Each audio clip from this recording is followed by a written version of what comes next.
Hey, what's going on, guys? I'm going to talk to you today about doing a tribute video to John Rabe or John Rabe.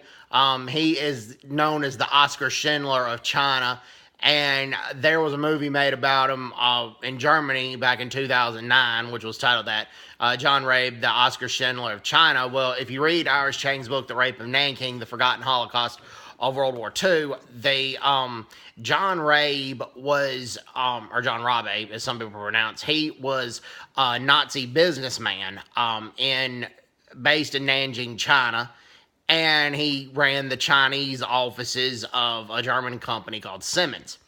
Well, he helped establish a Western safety zone so Chinese civilians could go there. And in the Western safety zone, Japanese soldiers were not supposed to be able to touch, shoot, or kill Chinese civilians. While that, it was mostly effective, but the Japanese soldiers still bayoneted some and killed some, but it was far less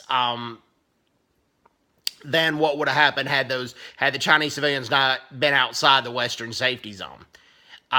Well, John Rabe, if Japanese soldiers approached him, he would throw up the swastika and show them the swastika, because Japan and Nazi Germany had signed an alliance the year before, in 1936. So Japan wanted to be on good terms with Nazi Germany. So throwing that swastika in their face, and Rabe being a member of the Nazi Party, was in that case helped save countless Chinese civilians.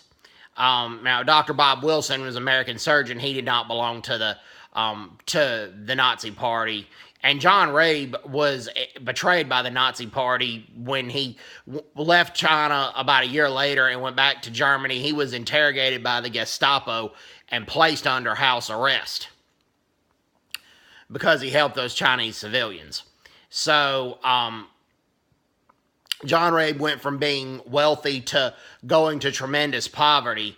But the victims who he saved and the family members of victims he saved in Nanking, China, they found out about his bad financial situation and they donated money so John Rabe could go from being very poor to like lower class.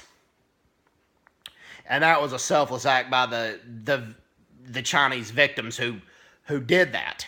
So, God bless John Rabe. Actually, Iris Chang flew to Germany when she was doing research for the book, The Rape of Nanking, and she met with John Rabe's descendants and his relatives, and they let her use the 2,000-page diary that John Rabe had, and that detailed the Rape of Nanking very, very well.